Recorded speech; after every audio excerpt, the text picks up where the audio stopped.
Shalom, and welcome to another edition of The Truth Shall Make You Free. I'm your host, Elder Nathaniel, and to my right, Deacon Asaph. Today's topic is going to be interracial marriage. But before we get to that topic, let's go to John chapter 8, verse 32. John chapter 8, verse 32. And ye shall know the truth, and the truth shall make you free. So black man, Latin woman, and black woman, if you want the truth, you must humble yourselves and acknowledge that you are the biblical Israelites, okay? From there, let's go to Deuteronomy chapter 7, verse 3 and 4. Okay, let's get the law on interracial marriage. Is it okay? Deuteronomy chapter 7, verse 3. Neither shalt thou make marriages with them. Thy daughters thou shalt not give unto his sons, nor his daughter shalt thou take unto thy son. For they will turn away thy son from following me, that they may serve other gods.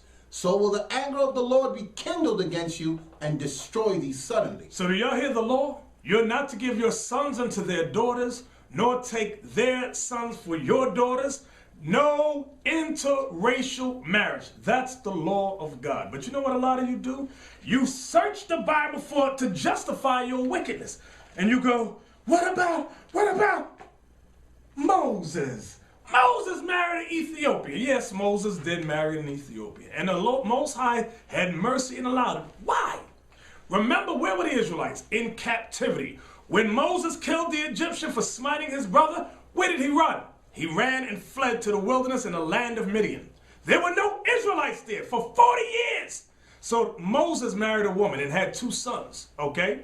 Then he went what? He went back to get the Israelites and to give the law, not the law. He brought forth the plagues on Pharaoh. So now, you are not Moses, okay? And the Most High told Miriam and Aaron, mind your business, shut the hell up. I allowed Moses to do it, okay? But are you in Moses' situation today? Are your people in captivity in another land and you're someplace else? Huh? No, you're not. You're not in that situation. Then the next set of them go, oh, okay. What about Ruth? What about Ruth the Moabite? That's what you do. Let's read the law. Let's go to Deuteronomy 23 and verse 3. So we read the law already about no interracial marriage. Let's see what God says about the Moabites and Ammonites. Deuteronomy chapter 23, verse 3. An Ammonite or a Moabite shall not enter into the congregation of the Lord.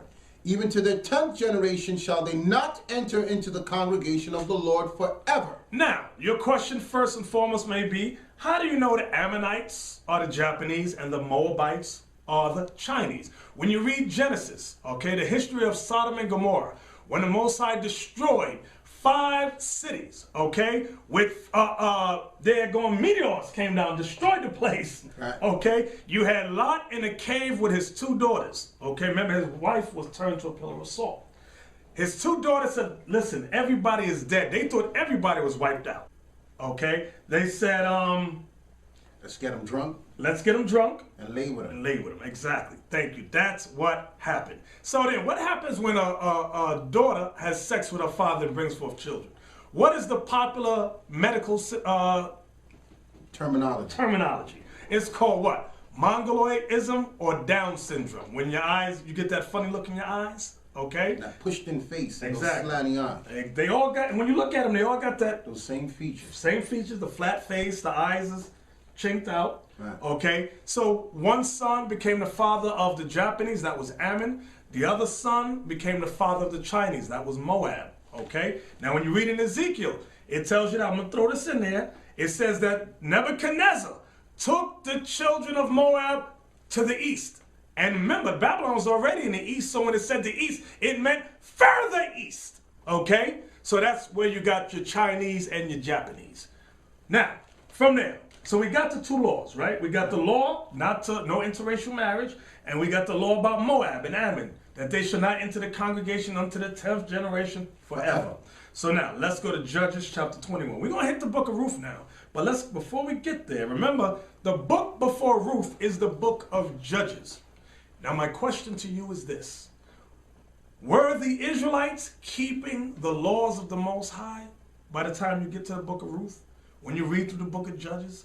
Let's read Judges 21, verse 25. Judges chapter 21, verse 25. Watch this. In those days there was no king in Israel. Every man did that which was right in his own eyes. Read it again. In those days there was no king in Israel.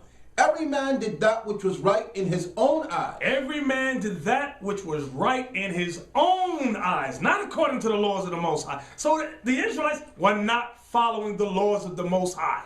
Understand that. Now, that leads us to the book of Ruth. Ruth, we want chapter 1. Read verse 1 through 6 for us. Ruth chapter 1, verse 1. Now it came to pass in the days when the judges ruled that there was a famine in the land, and a certain man of Bethlehem, Judah. Now the Most High brought a famine in the land. Why? Because Israel was sinning. Why? Because every man did that which was right in his own eyes. Come on. And a certain man of Bethlehem, Judah, went to sojourn in the country of Moab. He went into the country of Moab. He and his wife and his 2 sons. And his 2 sons, his wife and his 2 sons. And the name of the man was Elimelech, and the name of his wife Naomi. And the name of his 2 sons Mahlon and Chilion, Ephrathites of the Bethlehem, Judah. And they came into the country of Moab and continued there.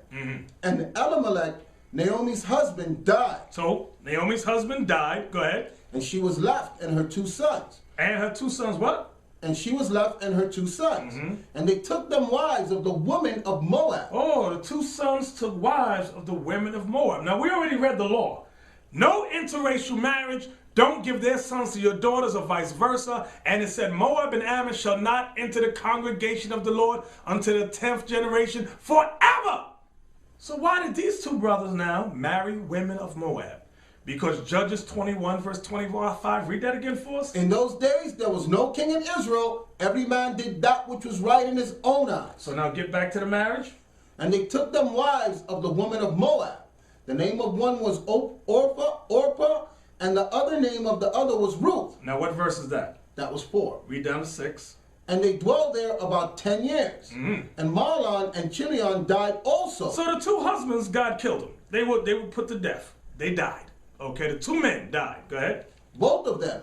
And the woman was left of her 2 sons and her husband.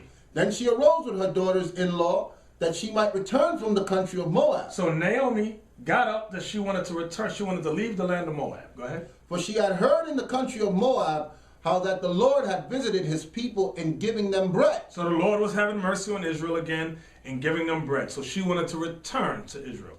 Go to chapter 4. I'm jumping ahead. Many of you know the history. One daughter left and Ruth stayed with Naomi.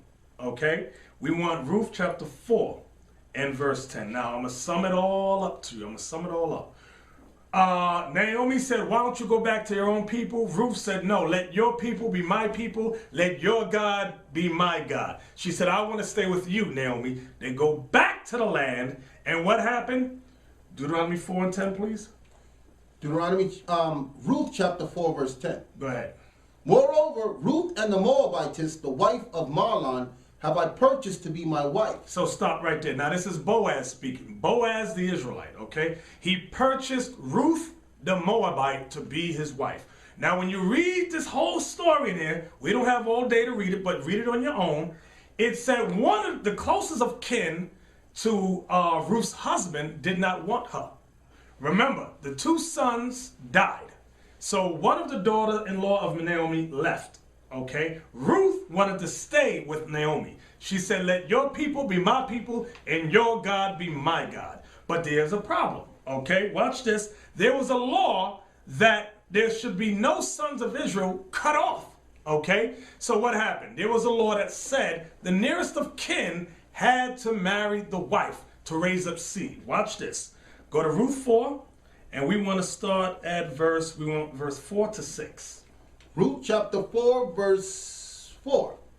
And I thought to advertise thee, saying, buy it before the inhabitants and before the elders of my people. If thou wilt redeem it, redeem it. But if thou wilt not redeem it, then tell me, that I may know. For there is none to redeem it besides thee, and I am after thee. And he said, I will redeem it. So this is Boaz, a near of kin, but he's speaking to a closer of kin to Naomi's son. So he's asking him to redeem it, some parcel of land. he says, I will redeem it. Now watch this. Go ahead. Then said Boaz, what day thou buyest the field of the hand of Naomi, the day that you buy this field, listen good, the day that you buy this field, come on. thou must buy it also of Ruth the Moabitess. You must buy it of Ruth also, the Moabitess. Go ahead. The wife of the dead. The wife of the dead. Go ahead. To raise up the name of the dead upon his inheritance. To raise up the name of the dead upon his inheritance. So Boaz is laying down a law for this next of kin to one of the sons of Naomi. Now watch what happens. Go ahead. What verse you at? Verse 6 now. Go ahead. And the kinsman said, I cannot redeem it for myself, lest I mar mine own inheritance. Redeem thou mine right to thyself, for I cannot redeem it. Now notice when it was just redeeming the land, he said, yeah, I could do it. But then when it said, okay, well, the day you buy this land, you got to take on Ruth the Moabite, he goes, lest I mar my own inheritance. Why? Because the child that they would have been not in his name, but in the name of the dead man. Now, watch this. Verse 10. Ruth 4, verse 10. Moreover, Ruth the Moabitess, the wife of Mahlon, have I purchased to be my wife. This is Boaz speaking. So once that nearest of kin rejected Ruth, Boaz said, I'm going to marry Ruth and raise up children to the name of Mahlon. Read it again. Moreover, Ruth the Moabitess, the wife of Mahlon. Mahlon, right. Go ahead. Have I purchased to be my wife, to raise up the name of the dead upon his inheritance, that the name of the dead be not cut off from among his brethren. That the name of the dead be not cut off from amongst his brethren. Go ahead. And from the gate of his place ye are witnesses this day. Now, watch this. What's the law that he's talking about? Get Deuteronomy 25, verse 5 and 6. What law is Boaz speaking of in Ruth, the 4th chapter? This is what a lot of you don't understand. Deuteronomy 25, verse 5 and 6. Deuteronomy 25, verse 5. If brethren dwell together, if brethren dwell together, and one of them die, and have no child, the wife of the dead shall not marry without unto a stranger. The wife of the dead cannot marry outside unto a stranger. Go ahead. Her husband's brother shall go in unto her. Her husband's brother, meaning next of kin. Go ahead. And take her to him to wife. And perform the duty of an husband's brother. Perform the duty of a husband's brother. Unto her. And it shall be that the firstborn which she beareth shall succeed in the name of his brother which is dead. So the firstborn would be in the name of the dead father. Understand that? Was that it? Yeah. In the name of the brother which is dead, that his name be not put out of Israel. That his name, that's the point, that his name be not put out of Israel. So for example, he's my brother. He dies. I would have to take his wife.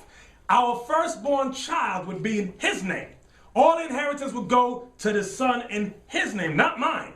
That's the law. That's the law that was being applied in the book of Ruth. So you brothers and sisters at home, don't throw out Ruth. You're not trying to obey the laws of the Most High when you marry outside your people. So don't try it, all right? From there, let's go to Matthew 22, verse 39. I'm going to show you something.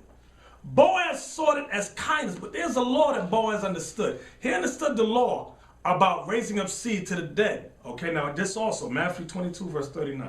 Matthew chapter 22, verse 39. And the second is like unto it.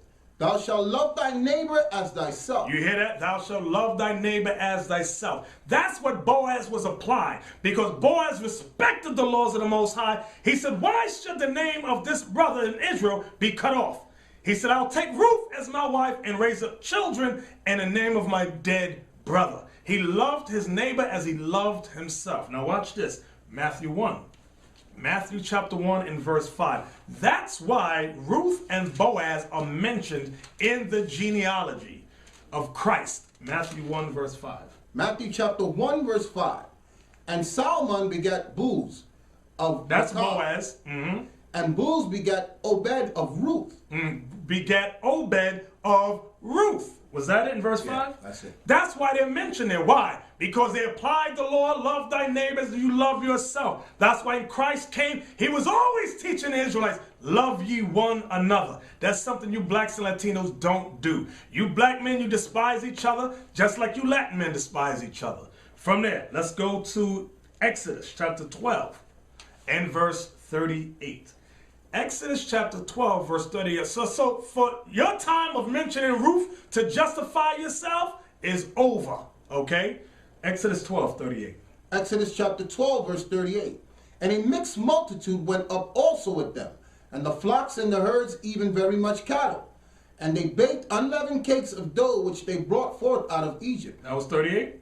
It's 39 now. So now, what happened? Read 38 again. All I want is 38. Verse 38.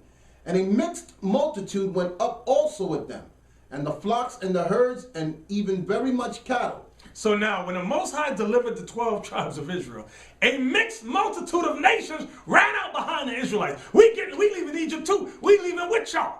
But why do I want to go there? Because you're going to meet a lot of, I call them Christian covered Israelites. That's what I call them. Because you got a lot of Yeshuite Israelites who love that mixed multitude. And you'll find these Israelite congregations with multitudes of white women and white men. And they're all interracial, married to each other up in there. And they go see the mixed multitude. These Israelites who hate themselves and hate their people will search the scriptures to break the Most High's laws. Now watch this. Deuteronomy 28, verse 43.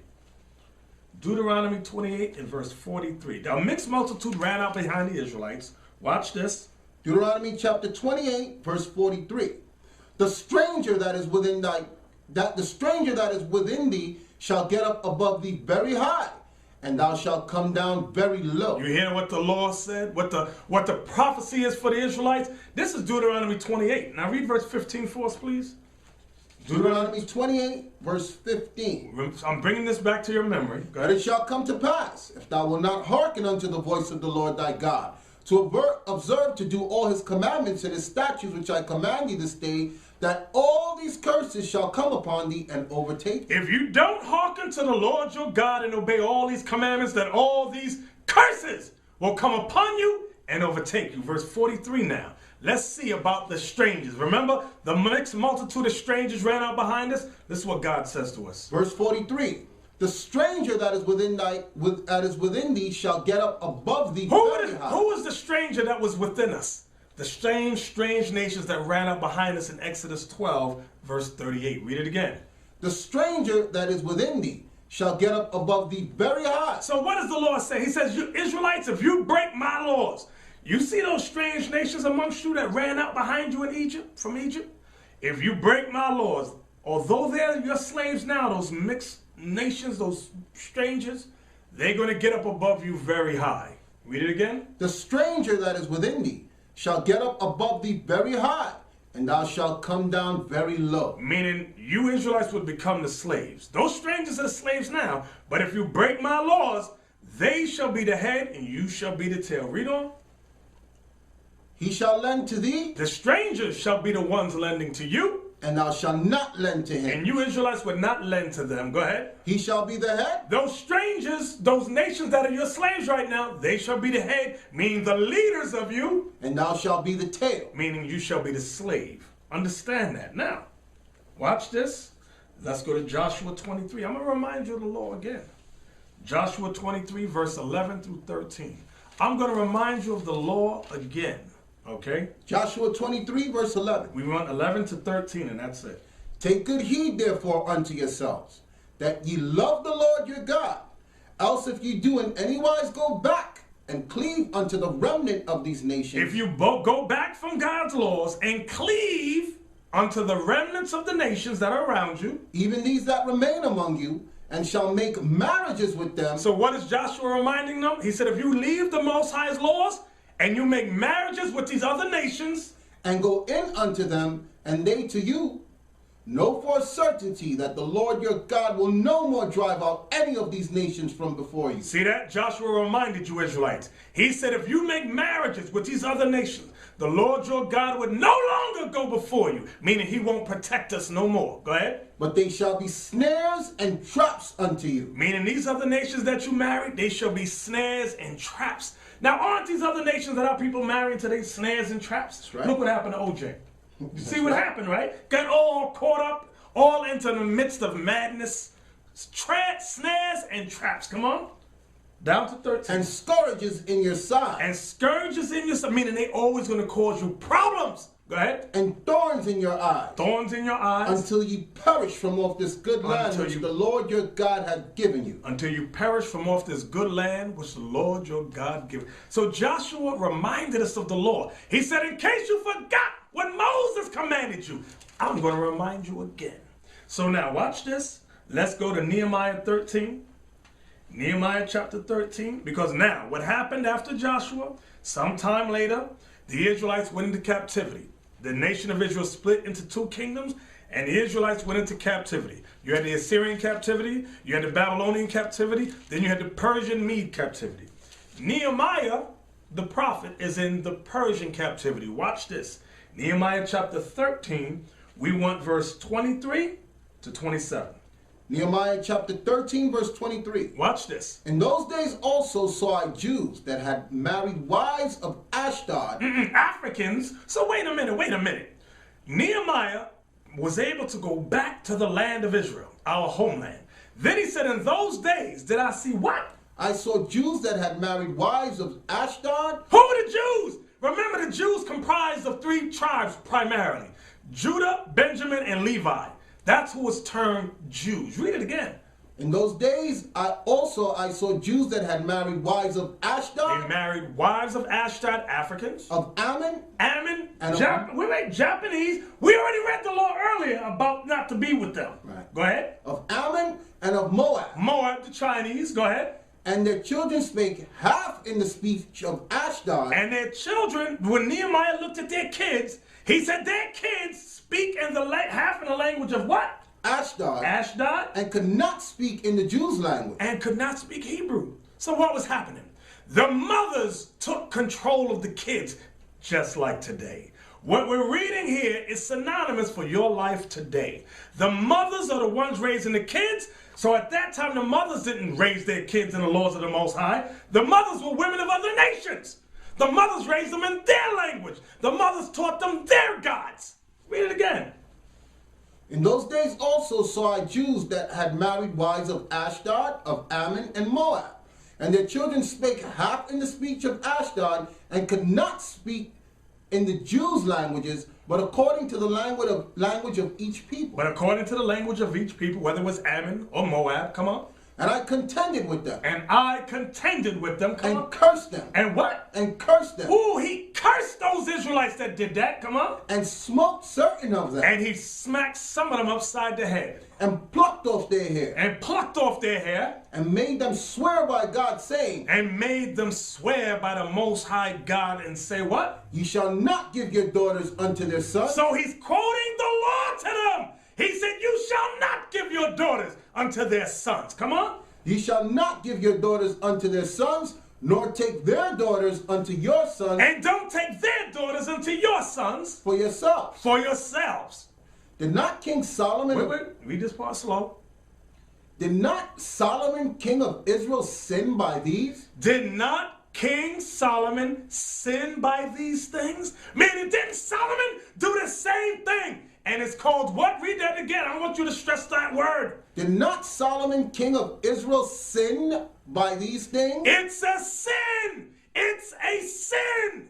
Meaning you're breaking God's laws when you marry people of other nations. Come on. Yet among many nations was there no king like him, who was beloved of his God, and God made him king over all Israel. Nevertheless, although Solomon was loved by the Most High, had all wisdom, it said, nevertheless, even him did outlandish women cause to sin. Even him did outlandish women, wicked women of other nations, cause Solomon to sin. You read down to 27? Verse 27. Shall we then hearken unto you to do all this great evil? Shall we then hearken unto you, Nehemiah says, to do this what? Great what? This great evil? Evil. Do you hear what the Bible calls interracial marriage? Evil! Evil! And sin! Sin. Oh, you never read this in church. Was that it? No. Shall we then hearken unto you to do all this great evil, to transgress against our God in marrying strange wives? So now, watch this. Let's go to the book of Ezra. Ezra. Ezra should be before Nehemiah, somewhere around there. Okay? Ezra chapter 10. We're going to get a little more in-depth in this history now. Because we're reading, what are we reading? The Bible. Your ministers never read this to you. Ezra chapter 10, we want verse 7 through 19. Ezra chapter 10, verse 7.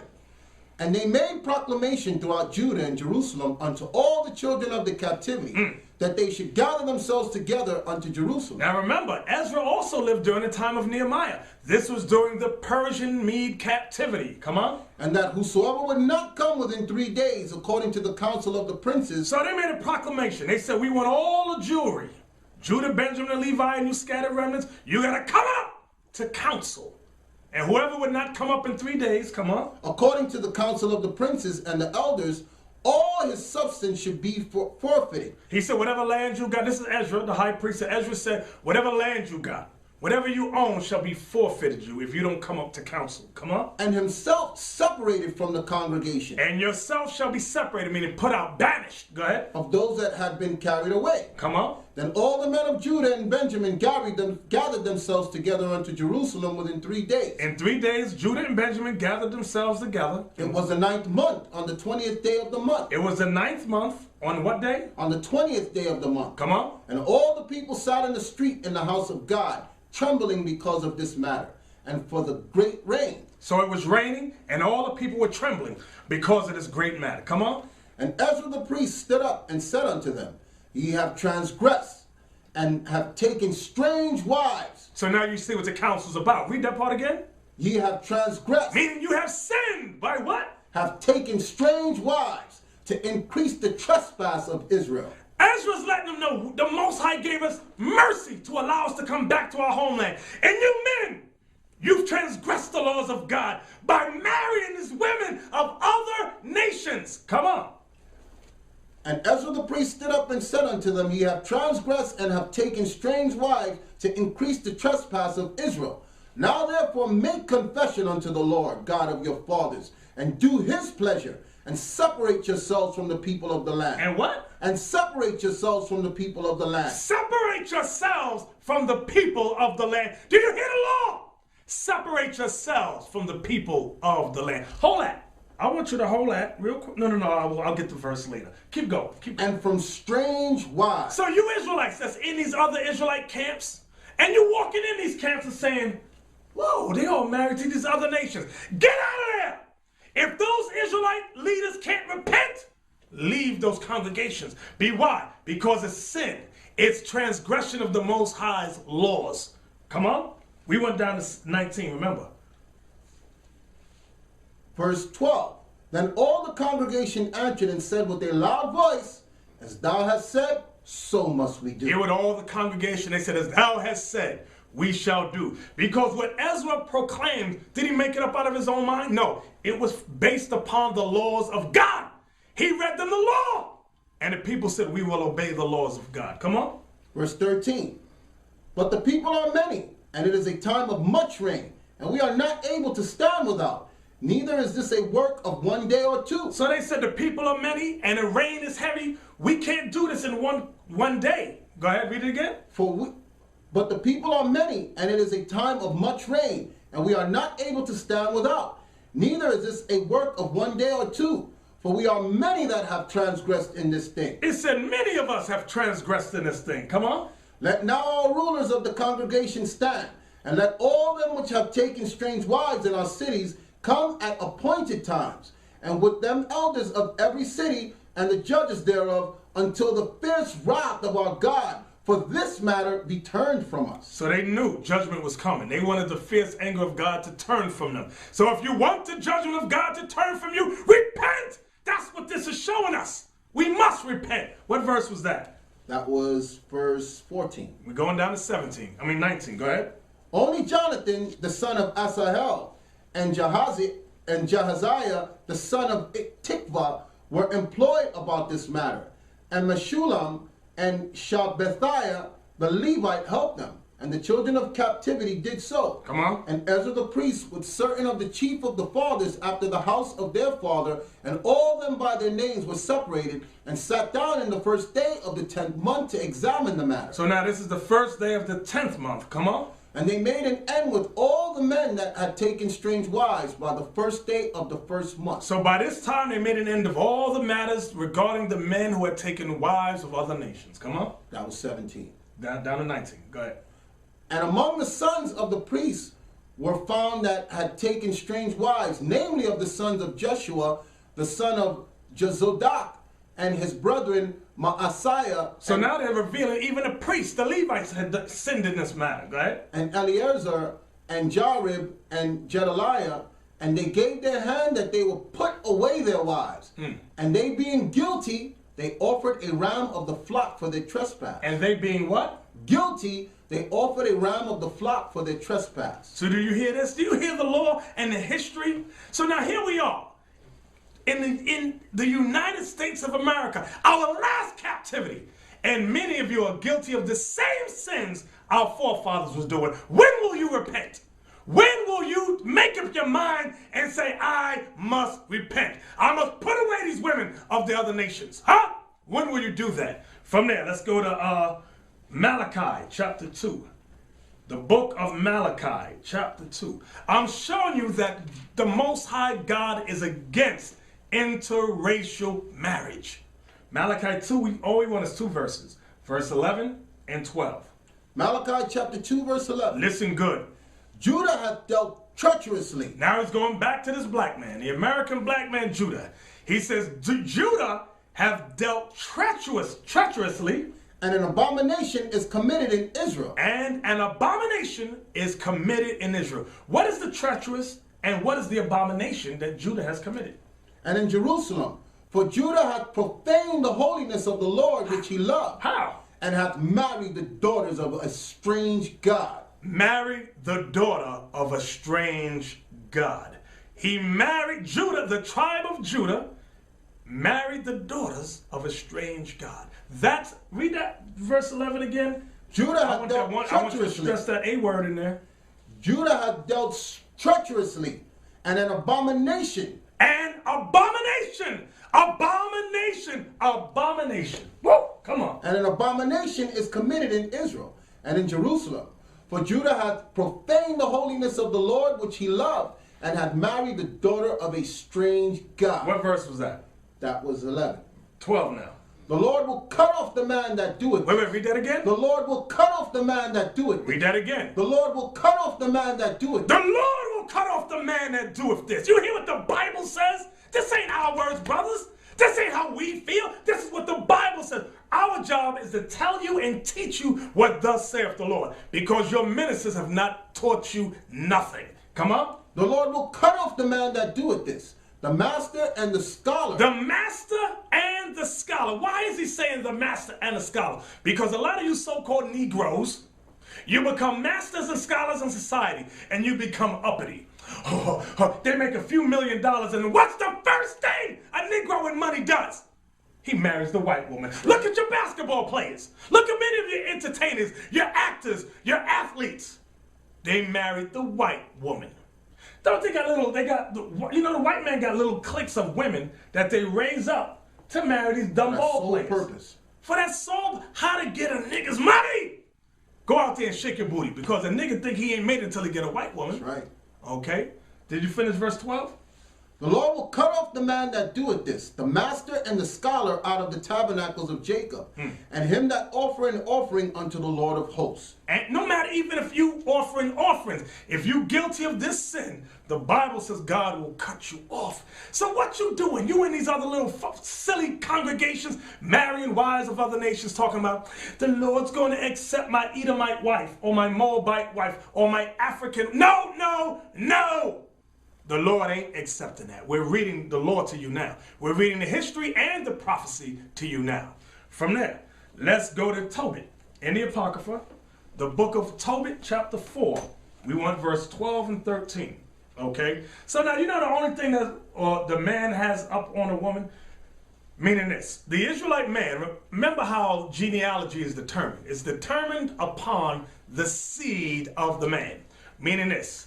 If a black man or Latin man who's an Israelite has a child with a woman of another nation, yeah, the children are Israelites. The children are Israelites. For example, Ruth the Moabite, remember, it said Ruth and Boaz had a child that was raised up until Mahlon, right? And that's the genealogy where Christ came through. You got these Israelites that say, the Lord ain't dealing with you if you have mixed parents. Shut up. You Israelites that say that stupidity, just be quiet.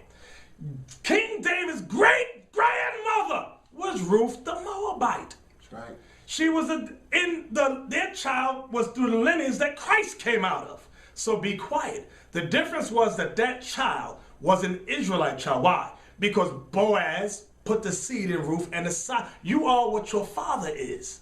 Understand that. I don't want you to be confused. You are, so I'm going to say it again. You are what your father is. You are not what your mother is. See, they're following a so-called white man. Science. Right. Remember, Right. no, you can get an orange seed and put it any place all over the earth. What kind of tree is going to grow up? An orange tree. Right. Whether it's an apple seed, whatever the seed is, that's what the tree is going to become. So the man puts the seed in the woman. So whatever that man is, that's what that child shall be. Some of you better thank the Lord your father was Negro. A lot of you are ashamed. Huh? Oh, my father is black. You better thank the Most High God. Because if your father's any other race, you finished. And then growing up, you hear those that they're so excited that they're mixed. I'm half this, I'm half Right. that. There's no mixing with the Most High. Thank you. Exactly. It's what the seed of your father is. There's no such thing as mixed with God. Exactly. Because that means David was half Chinese. No, David wasn't half Chinese. David wasn't half Moabite. There's no halvesies in the Bible. Exactly. You are what your father is. Now, Tobit 4, we want verse, Tobit 4, before I forget the thought, verse 12 and 13. Because remember we are mentioned talk about the woman next. Go ahead. Tobit chapter 4, verse 12. Beware of all whoredom, my son. Beware of all whoredom. What's he talking about whoredom? What's this? Go ahead. And chiefly take a wife of the seed of thy father. Take a wife of what? Of the seed of thy father. Of the seed of thy fathers. Come on. And take not a strange woman to wife. And take not a strange woman to wife. Which is not of thy father's tribe. Which is not of thy father's tribe. Come on. For we are the children of the prophets. For we, you blacks and Latinos, you are the children of the prophets. Come on. Noah, Abraham, Isaac, and Jacob. Noah, Abraham, Isaac, and Jacob. Go ahead. Remember, my son, that our fathers from the beginning, even that they all married wives of their own kindred. They married wives of their own kindred. This was even before Noah, Abraham, Isaac, and Jacob was before Israel became a nation. But they married women of their own kinsfolk. Go ahead. And were all blessed in their children, and their seed shall inherit the land. Their seed shall inherit the land. Watch this. Now therefore, my son, Watch it. love thy brethren. Love your brethren. That's what a lot of our people don't do. And despise not in thy heart thy brethren, the son of thy daughters of thy people. Writer-producer Theron Cal says he's on a mission to help black folks. He says black folks are filled with self-hate. Melody Cochran is the daughter of the famed attorney Johnny L. Cochran. Her lifestyle includes relationships and activities that, according to Theron, makes her a sellout.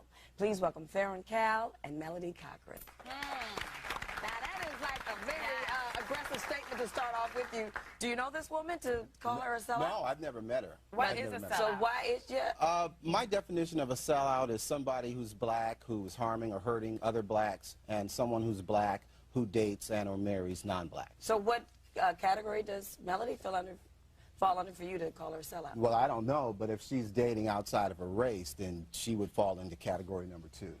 Okay, but I guess the question I'm asking is, apparently from the information we got, you feel the lifestyle that she is participating in makes her a sellout. Absolutely. So I'm trying to get to the point of what about her lifestyle have you categorized as selling out? Usually when somebody sells out in terms of dating, interracial dating, usually what's going on is there's 3 things that go on. 1, they don't like being black.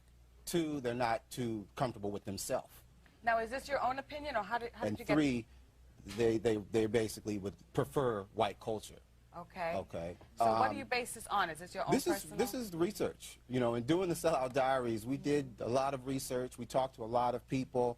I've been on this planet for 30-some-odd years. And, I mean, it's common sense. I mean, people avoid what they don't like. They gravitate towards what they like. You're right? So we don't go out and you know, eat things we don't like. We don't hang around people we don't like.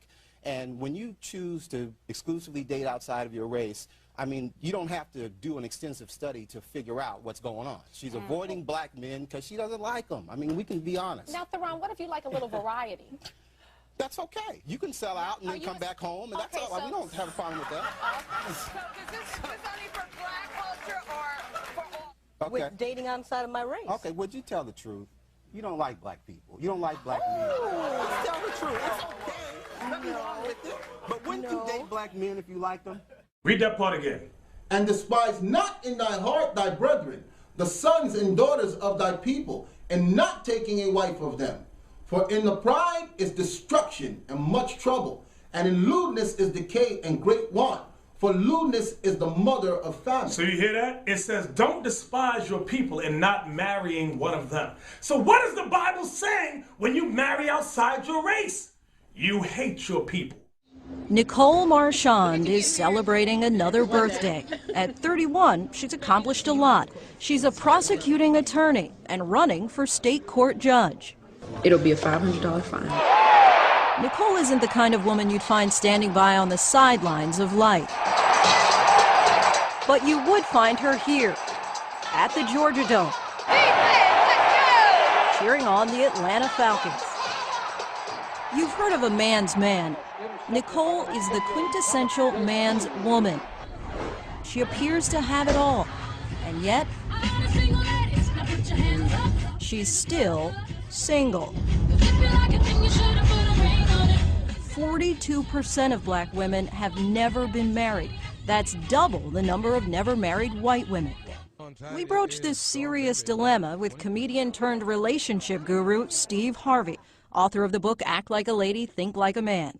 There are still a lot of good men out there who are being overlooked. Harvey says black women don't have to settle, but may need to compromise. You a corporate exec? Does he have to be a corporate exec? You make $150,000 a year. He has to make $150,000 or above? That's your requirement? Like many black men, she's also open to dating outside her race. In fact, in the past decade, the number of black women entering interracial marriage has more than doubled.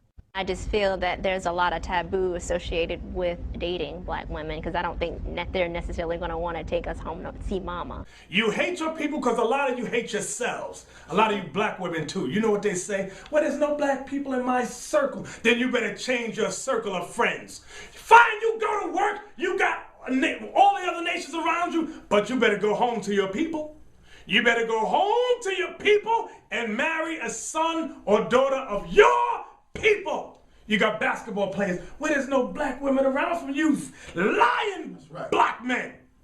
A bunch of liars that you are. You married a white woman because you hate yourself. You got low self-esteem.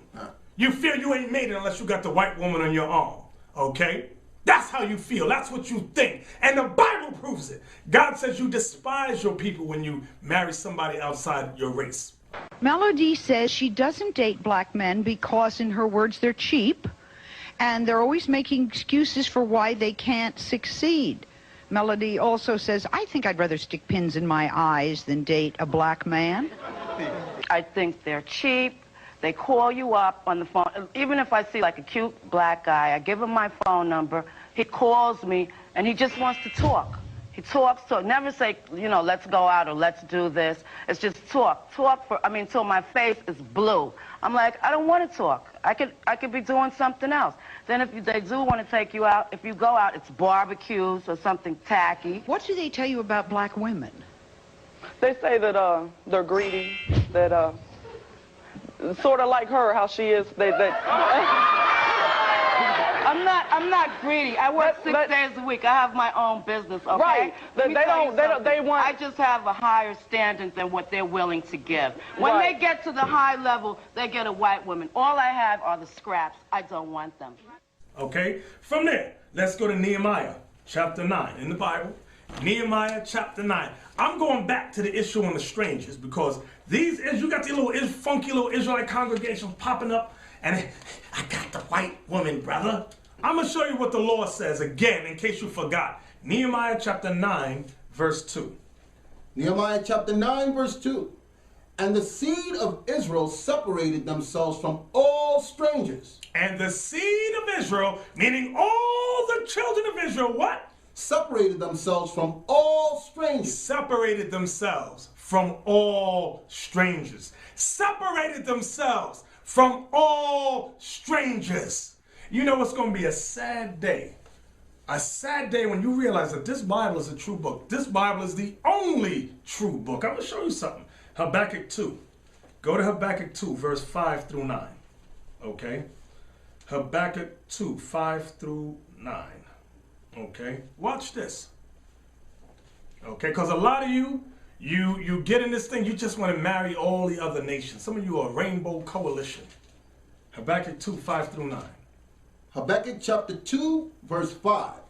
Yea, also, because he transgressed by wine. This he that transgresses by wine is the so-called white man of the United States of America. We've gone over it in other topics, so search those topics, but keep going.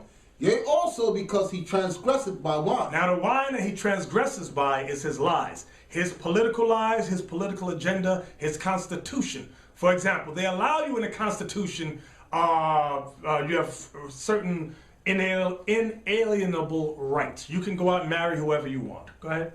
He is a proud man, neither keepeth at home. But this man doesn't keep at home. Go ahead. Who enlargeth his desire as hell. He enlarges his desire as hell. Go ahead. And is as death. This man, wherever his policies go, his democracy, it's as death. His Christianity is as death. Go ahead. And cannot be satisfied. This man can't be satisfied with his political agendas. Go ahead. Gathereth unto him all nations, and heapeth unto him all people. This is the proof that this is talking about the United States of America. Read that part again, that precept. But gathereth unto him all nations. He gathereth unto him all nations. And heapeth unto him all people. And heapeth unto him all peoples. What nation is this talking about? The United States of America has all nations here. This ain't talking about Iraq. This ain't talking about Kuwait. This is talking about the United States of America. Read on. Shall not all these take up a parable against him? All the nations that are here shall take up a parable against this man. And a taunting proverb against him, and say, what are they going to say? Woe to him that increases that which is not his. Because America increases their political agenda by taking down many nations. He increases that which is not his. Come on. How long? How long? And to him that ladeth himself with thick clay. With all the nations are here. That's the thick clay with their lies. Go ahead. Shall they not rise up suddenly that shall bite thee? Shall not all these nations that are already here rise up suddenly shall what? That shall bite thee. That shall bite thee. And awake that shall vex thee. What does it say? And awake that shall vex thee. What do they call these terrorists that's laying dormant? Sleeper cells. Sleeper cells. So read that part again. That awake. Shall they not rise up suddenly that shall bite thee? Here it comes. And awake that shall vex thee. And awake. And awake. Why are they going to awake and vex them? Because they're sleeper cells here. Come on. And thou shalt be for booties unto them. They're going to take this place down. What verse was that? That was 7. Go ahead, down to 9. Because thou hast spoiled many nations. Because America has spoiled many nations. All the remnant of the people shall spoil thee. All the remnant of the nations shall spoil thee. Go ahead. Because of men's blood. Why? Because of men's blood. Because America's done much wickedness to the nations of this world. Go ahead. And for the violence of the land. And the violence of the land. They've done violence here to many of the nations. The American Indian owned this place first. The tribe of Gad, the tribe of Reuben, the tribe of Issachar. America did much violence to them. Go ahead, what verse is that? And for the violence of the land, of the city, and of all that dwell therein. What verse was that? That was 8. Read down to 9. Woe to him that coveteth an evil covetousness to his house, that he may set his nest on high. Woe unto him that read that part again. That coveteth an evil covetousness. That coveteth an evil covetousness.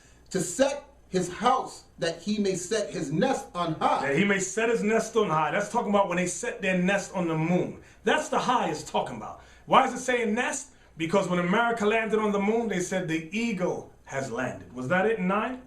That he may be delivered from the power of evil. That he may be delivered from the power of evil, meaning the return of Christ who's coming with destruction. From there, Revelation 18, 1 through 5. Revelation 18. I'm going to show you it's saying the same thing. Revelation 18. Revelation 18, Revelation chapter 18, verse 1. And after these things I saw another angel come down from heaven, having great power, and the earth was lightened with his glory. Come on. And he cried mightily with a strong voice, saying, Babylon the Great is fallen. So John sees in a vision that Babylon the Great, which is the United States of America, is fallen. Go ahead. It's fallen, and has become the habitation of devils. Because when this place is destroyed, John sees in a vision that this place becomes a habitation of devils. Just like Isaiah 34 says. Go ahead. And the hold of every foul spirit, and a cage of every unclean and hateful Because bird. only the owls and the ravens and the vultures are going to inhabit this place. Go ahead. For all nations have drunk of the wine of the wrath of her fornication. So how do you know this is talking about America? Read that part again. For all nations have drunk of the wine of the wrath of her fornication. For all nations have drunk of the wine of her wrath. Her wine, America's wine, is their politics, their religions. All nations take part in one or the other. Read that part again. For all nations have drunk of the wine of the wrath of her fornication. So what nation are all nations following? Are all nations following China? No. Are all nations following Africa? No. Are all nations following Kuwait? No. All nations are following the United States of America. People dying to get in this country. Exactly. They gotta close the borders up. Exactly. Come on. For all nations have drunk of the wine of the wrath of her fornication, and the kings of the earth have committed fornication with her. Meaning all the kings of the earth have joined they've politically joined or religiously joined with America. Go ahead. And the merchants of the earth are waxed rich through the abundance of her delicacies. So all the nations that do buying and trading with America have become rich. Come on. And I heard another voice from heaven saying, watch this. Come out of her, my people. This is the proof that the Israelites are slaves in America. Read it again. And I heard another voice from heaven saying, Come out of her, my people. So come out of her, my people. Come out of her, my people. So God's people are captive in the United States of America, called Babylon the Great. Come on. Come out of her, my people, that ye be not partakers of her sins. That you be not partakers of her sins. So God wants us to come out mentally, come out spiritually. That's what he's talking about. Don't take part in the sins that are taking place here in America. Come on. And that you receive not of her plague. Because if you take part in the sins of America, you shall receive of the plagues of America. What verse was that? Verse 4. Come on. For her sins have reached unto heaven. For the sins of America have reached unto heaven. Remember, 1969, America did what? They claimed the moon for theirs. That's saying the same thing Habakkuk chapter 2 said that we just read in verse 9. So read it again. For her sins have reached unto heaven, and God hath remembered her iniquities. And God has remembered her iniquities. That was down to 5? That was 5. Now watch this. Go back now to Nehemiah chapter 9 and verse 2. No, I'm sorry, Isaiah 13. Isaiah 13, verse 12. How could I forget this? This is going to follow up with Habakkuk 2, Revelation 18. Now we're in Isaiah 13. We want 12 to 16. Isaiah chapter 13, verse 12. Now you might have thought, oh, man, did he change the topic? No, we're still dealing with interracial marriage. Remember, it said all nations are here. So now it says, come out from amongst them, right? That you be not partakers in their sins. You're not meant to join in their religions, their politics, and you're definitely not supposed to be marrying these people of other nations. Now watch this. Isaiah 13, verse 12. Isaiah chapter 13, verse 12. We're reading 12 to 16. I will make a man more precious than fine gold. So God says he will make a man more precious than fine gold. So your black boys and Latin boys, God promised, he shall make them more precious than fine gold. Watch this. Even a man than the golden wedge of Ophir. Come on. Therefore I will shake the heavens, and the earth shall remove out of her place. So God will shake the heavens, and the earth shall remove out of her place. What is that talking about? Thermonuclear destruction when Christ makes his second coming. Come on. And the wrath of the Lord's hosts, and in the day of his fierce anger. Come on. And it shall be as a chaste robe. And it shall be as a chaste robe. The it here is talking about the Babylonians. Not the ancient Babylonians, which were the Ethiopians, but the people of Babylon the Great. Who are the people of Babylon the Great? The so-called white man, Edom. And it, read it again. And it shall be as a chaste robe. So the so-called white man is going to be like a chaste robe, which is a chaste deer. Go ahead. And as a sheep that no man taketh. And in this day, no man's going to take up this man. No man's going to try to protect this man. Listen good to what the prophecy says. Watch this. They shall every man turn to his own people. The prophecy is, when the day of this destruction, every man shall turn to his own people. Every man shall turn to his own people. Go ahead. Now, why is that important? Because we read that in this place, it's a mixture of all nations. You have all people and nations and kindreds here. The prophecy, read that again. They shall every man turn to his own people. Come on. And flee everyone into his own land. Everybody's going to try to run to their own land. Watch this. Everyone that is found shall be thrust through. Everyone that is found shall be thrust through. Meaning, who's that talking about going to be thrust through? The so-called white man. That's the chased deer. That's the chased roe. Because now it's judgment time. This is judgment upon the so-called white man, the nation of Edom, who rules Babylon the Great. Judgment is coming on them here. Read that part again. Everyone that is found shall be thrust through. Everyone that is found shall be thrust through. Go ahead. And everyone that is joined unto them shall fall by the sword. Everyone that is joined unto them shall what? Shall fall by the sword. You remember the Rodney King verdict? Remember what happened. I need you to open your minds. When Rodney King and, I think it happened with OJ too. When people went crazy. Reginald Denny, right. That was pulled him out of the truck, right. Hit him in the head with that. And every black woman that was holding on to the white man, I'll protect you, got her behind whooped, almost put to death. So we read this is going to be a step higher than that. Okay, read that part again. Everyone that is found shall be thrust through, and everyone that is joined unto them shall fall by the sword. So you brothers want to marry the white woman? You sisters want to marry the white man? The Bible said what? Everyone what? And everyone that is joined unto them shall fall by the sword. Come on. Their children also shall be dashed to my pieces. Biracial baby. My biracial baby. Go ahead. Their children also shall be dashed to pieces before their eyes. Now, you know why that's heavy right there? A lot of you sisters, and I've met many of you when I was growing up, they would always say, I don't want no black man. I don't want no dark. He definitely can't be dark skinned. They go, I want the white man because I want my baby to be light skinned in it. I want him to have blue eyes and green eyes. I want him to have straight yellow hair. I can say that nothing their loved ones can say will change the fact that they feel trapped inside hideously ugly faces and bodies. Our next guest, Alicia, says that in her case, the reason she feels so ugly is because her mom, Essie, made her feel that way. Alicia, tell us your story. Actually, all my life I felt ugly because of my dark complexion. When I was younger, my mom would make differences between my sister and I. She would dress us in outfits that were similar and alike, but she would comment on how pretty or nice she looked, but I never got the same comment. And also in school, when we were referred to, we would both get in trouble. And when I get in trouble, she get in trouble too. They would refer to me as the dark one instead of the light one.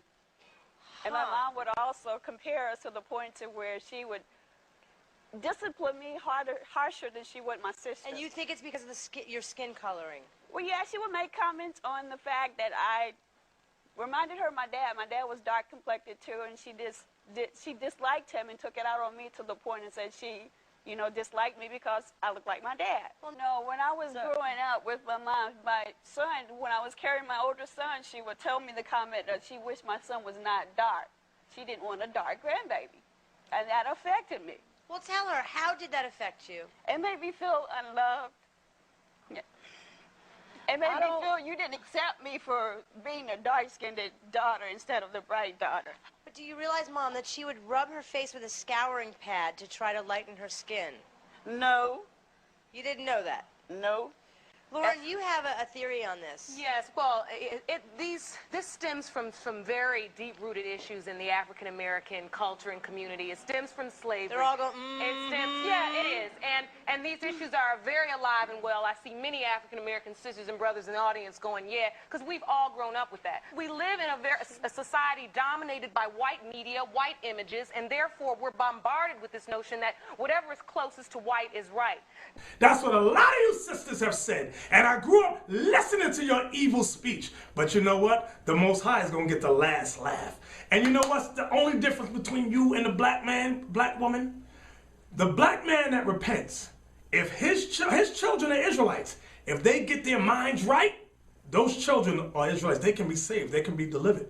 But there's something different with you, black woman. Your children is not going to be the seed of Israel. Your children, black woman, will be the seed of the white man. Now, Candace was here to see if her ex-boyfriend Andrew was the father of her biracial child. Candace said that Andrew admitted he's a racist and would never claim a biracial child. Take a look at this. I'm here because I had a biracial child with a man who, just what I'll say, he's a racist. And it's strange because he's white and... Wait a minute. You have a biracial child with a man who is a racist. Yes. Your children will be the seed of the Chinese man. Your children will be the seed of the Arab or the African man. That's right.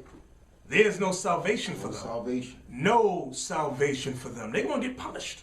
Read that again so they understand. We ain't putting words in the Bible's mouth. Call the verse and read it. Isaiah chapter 13, verse 16. Their children also shall be dashed to pieces before their eyes.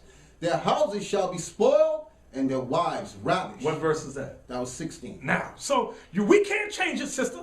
Brother, we can't change the prophecy. Now watch this. Go to 2 Corinthians 6, verse 14. 2 Corinthians chapter 6. 2 Corinthians 6. Now remember we read in Nehemiah 9. Okay, read Nehemiah 9 real quick for us so we don't forget the thought. Nehemiah 9 and 2. Nehemiah chapter 9, verse 2. Watch it. And the seed of Israel separated themselves from all strangers and stood and confessed their sins. So now, let's see if that changed in the New Testament. 2 Corinthians 6, let's read verse 14 through 18. 2 Corinthians 6, we want to see if the law changed. 2 Corinthians 6, verse 14.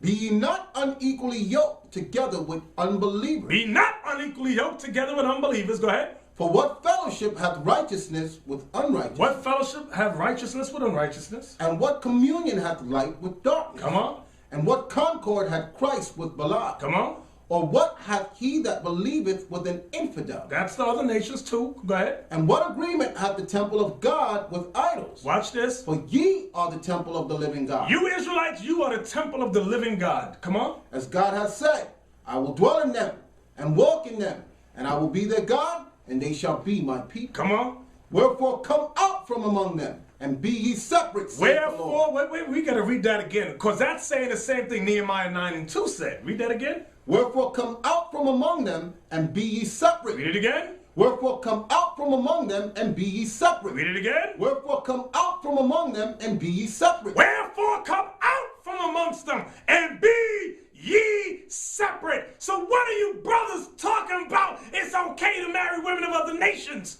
What Bible are you reading? And you black women, are you just crazy? Y'all just sitting around waiting for death to come your way, because that's the prophecy that's going to come. Death and destruction upon you and your children. And a lot of you brothers that got wives of other nations, you better watch your children. Because a lot of times the wives are the ones that raise up these little kids you got. And your white wife or your Chinese wife is the one filling their head with foolishness. Like Tiger Woods' mom filled his mind with Buddhism. Okay? He's talking about, well, if I had just remained being a Buddhist, I wouldn't be in a sex scandal. Oh, yes, you would. That's why the law said there would be snares and traps amongst you. The Most High know what he's talking about. The Most High knows what he created of all the nations. You think God didn't know what he meant? Watch this. Deuteronomy 32 and 7, I think it is. Watch this. Deuteronomy 32 and 7. Read that quick. I think that's it about the Most High, the nations. 32 and 7. Come on. Deuteronomy chapter 32, verse 7. Remember the days of old. Consider the years of many generations. Ask thy father, and he will show thee. Watch verse 8 is the point. Thy elders, and they will tell thee. Watch this. When the Most High divided to the nations their inheritance. When the Most High divided to the nations their inheritance. When he separated the sons of Adam. When he what? When he separated the sons of Adam. When he what? When he separated the sons of Adam. God always separated the nations. But America has taught you, no, we shall bring all nations together. And you foolish black men, you foolish black women, you foolish Latin men, you foolish Latin women have fallen for the wine of their fornication. You've fallen for their lies. And said, I can marry any nation I want to marry. And you've disregarded your creator. You've disregarded the one true God and his son, Jesus the Christ. Back to Corinthians now. Back to Corinthians. So you see, there's no private interpretation. We're going precept upon precept upon precept, showing you the Bible has not changed. You've changed. You've been manipulated. You've been deceived. What verse you at? Verse 17. Call the whole thing? 2 Corinthians 6, verse 17. Come on. Wherefore come out from among them, and be ye separate. Wherefore come out from amongst them and be ye separate. Where are we reading? The New Testament. Come on. Wherefore come out from among them, and be ye separate, saith the Lord. And touch not the unclean thing. Touch not the unclean thing means what? Don't be partakers in the sins of America. Don't be partakers in their lies here. Their religious lies, their political lies, talking about, I can marry whoever I want and I can celebrate their holidays. God bless us all. Everyone, that's a lie. That's a lie. Come on. And touch not the unclean thing, and I will receive you. So the only way God's going to receive you is if you touch not the unclean thing. Don't touch their political lies, their religious lies. Don't fall for the lies in their constitution. The Bible is your constitution. This is your book, black man and Latin man. This is your constitution. Believe it and repent, okay? So with that, brothers and sisters, we can't keep this telecast going on without you. We need your financial help. We need your donations. And for more information, visit our website at www.israelunite.org. And with that, brothers and sisters, we give all praises to the Most High and His Son, Jesus Christ, and we say, Shalom. Shalom, Israel. For a copy of this show and all other shows, please visit our website at originalroyalty.com.